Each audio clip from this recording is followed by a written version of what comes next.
અમે આપ સૌને પહેલા પણ કહ્યું હતું કે અનેક મિત્રો એવા છે અલગ અલગ પાર્ટીમાંથી, જાહેર જીવનના, સમાજ જીવનના મોભીઓ, જે અંતિમ ક્ષણ સુધી ભારતીય જનતા પાર્ટીમાં જોડાવા માટે પોતાની ઉત્સુકતા વ્યક્ત કરવાના છે અને એના ભાગ સ્વરૂપે આજે એક કોંગ્રેસના મહાનુભાવ શ્રી પ્રકાશ ગુર્જર, જેઓ ગુજરાત કોંગ્રેસ યુવા કોંગ્રેસના મહામંત્રી હતા, અત્યારે ગુજરાત યુવા કોંગ્રેસના ઉપપ્રમુખ છે અને બાપુનગર વિસ્તારમાં ખૂબ મોટી ટીમ એમની ધરાવે છે. એ પ્રકાશભાઈ ગુર્જર આજે ભારતીય જનતા પાર્ટીમાં જોડાઈ રહ્યા છે. હું પ્રદેશના ઉપાધ્યક્ષ, અમદાવાદના ઇન્ચાર્જ પ્રભારી માનનીય શ્રી કૌશિકભાઈ પટેલને વિનંતી કરીશ કે પ્રકાશભાઈને ખેસ પહેરાવીને ભારતીય જનતા પાર્ટીમાં સ્વાગત કરે. હું પ્રકાશ ગુર્જર, પ્રમુખ ગુજરાત પ્રદેશ યુવક કોંગ્રેસ.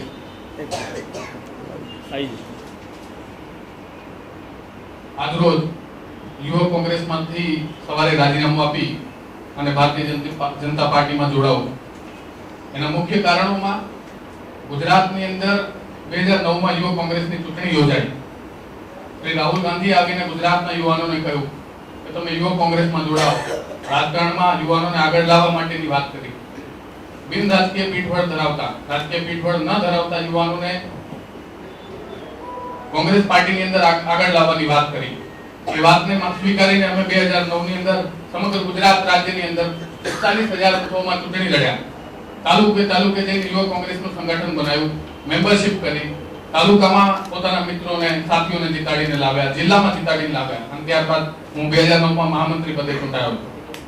2012માં એપ્રિલની અંદર ફરી એ પ્રક્રિયા હાથ ધરવામાં આવી. હું સમગ્ર ગુજરાતનો પ્રવાસ કરી, તાલુકે મેમ્બરશિપ કરી, ફરી અમે યુવક કોંગ્રેસની અંદર હું પ્રદેશમાં ઉપપ્રમુખ તરીકે ચૂંટાયો.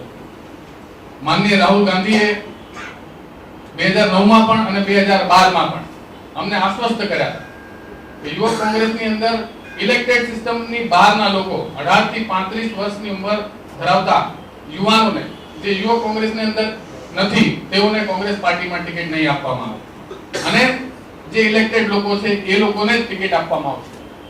છેલ્લા 6 મહિના દરમિયાન માનનીય રાહુલ ગાંધીના કહેવા પ્રમાણે ગુજરાતની અંદરથી એપ્લિકેશન્સ મંગાવવામાં આવી ચૂંટાયેલા હોદ્દેદારો.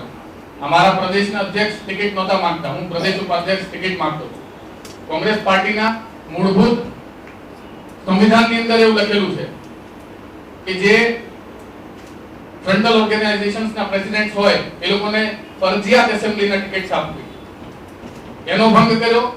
6 મહિના દરમિયાન તમામ સર્વે કરાવ્યા. સર્વેસની અંદર અમે અવ્વલ આવતા હતા. અમારી પાસે અમને કહેવામાં આવ્યું કે આટલી પ્રોસિજર્સ કમ્પ્લીટ કરો. તમામ કર્યા બાદ યુવક કોંગ્રેસને સમગ્ર ગુજરાતની અંદર કોઈ પણ ટિકિટ કન્સિડર કરવામાં આવી નહીં અને ગુજરાતના યુવાનોનું શોષણ થયું અને ગેરમાર્ગે દોરવામાં આવ્યા. માટે આજે હું ભારતીય જનતા પાર્ટીની સભ્યપદને સ્વીકાર કરી અને ભારતીય જનતા પાર્ટીમાં જોડાઉં છું. આપ સર્વેનો ખૂબ ખૂબ આભાર.